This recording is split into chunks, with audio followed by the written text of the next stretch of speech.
Hello, and welcome to another episode of Southern Belle.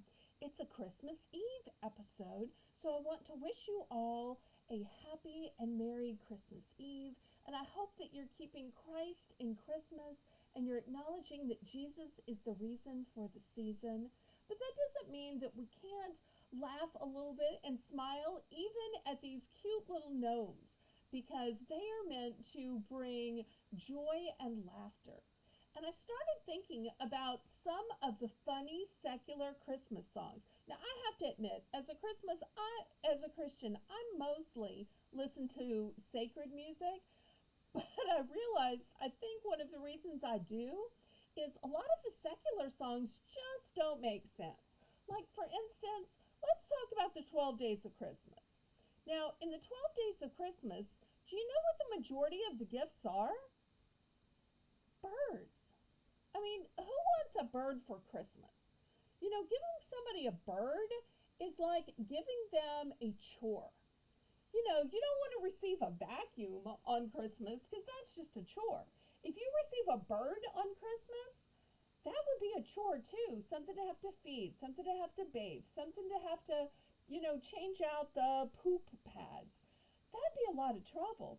And when you think about the 12 days of Christmas, think about it, it's 7 swans a swimming, 6 geese a laying, 4 calling birds, 3 French hens, 2 turtle doves, and a partridge in a pear tree. I mean, that's a whole house full of birds. Who wants a whole house full of birds?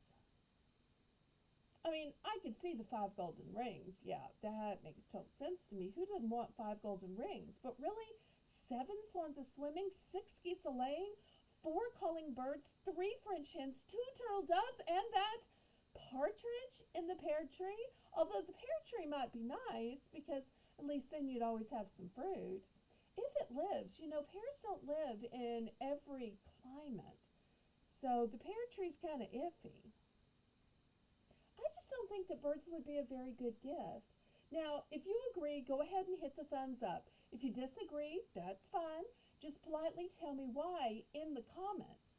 I mean, would you want a bird for Christmas? Now, if you want a bird for Christmas, you go ahead and put it in the comments. If you don't want a bird for Christmas, put that in the comments too, and we'll tally it up. And we'll see how many people want a bird for Christmas and how many people don't want a bird for Christmas. The other secular song that bothers me is that song that says, "Last Christmas, I gave him my heart. The very next day, he gave it away. This year, save me from tears. I'll give it to somebody special." Now, does that really make sense?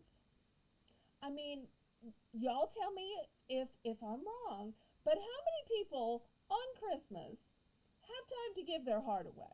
I mean, aren't you busy trying to open presents with the kids, or maybe you went to your parents or your grandparents?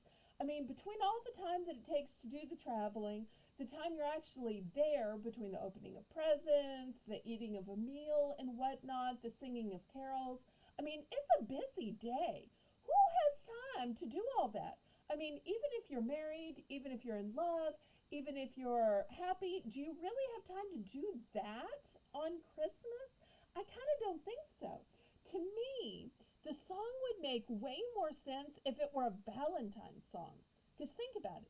If you changed it from Christmas to Valentine's, it makes sense that somebody would, in the spirit of the holiday, give their heart away on Valentine's, and then the very next day,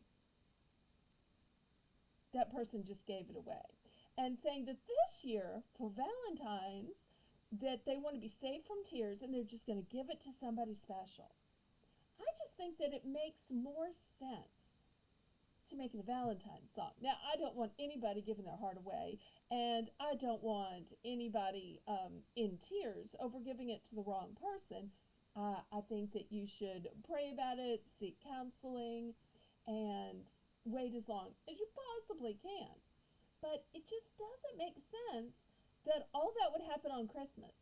So y'all tell me in the comments, do you think that song would be better allocated to Valentine's instead of Christmas? Well, we'll think about it some more. And if you have a Christmas song that you feel like has something about it that doesn't work, doesn't make sense, where the wording isn't quite right, or maybe it would be better for a different holiday, then go ahead and let me know that. I'd love to hear your opinions. Might agree, might disagree, but it's fun to think about these things. And I love people that really consider the wording, because those kind of people with that not eagle eye but eagle ear really intrigue me. I kind of think that I am one of those people. Well, if you've enjoyed this episode of Southern Belle, click the thumbs up. If you're not already subscribed, which more than 60% of y'all that watch my videos aren't actually subscribed, so I would love for y'all to go ahead and click the subscribe button. Now, as I film this, I still lack 6 people from being at 700. Hopefully, by the time y'all watch this, I'm already at 700. But if I'm not, don't you want to be that last person or two that puts me up to the category of 700? That would be a great honor, I would think. So, without further ado, I say, laissez bon temps rouler. Let the good times roll. Roll in your life, roll in your heart, roll in your holidays. Roll on and on and on. God bless y'all.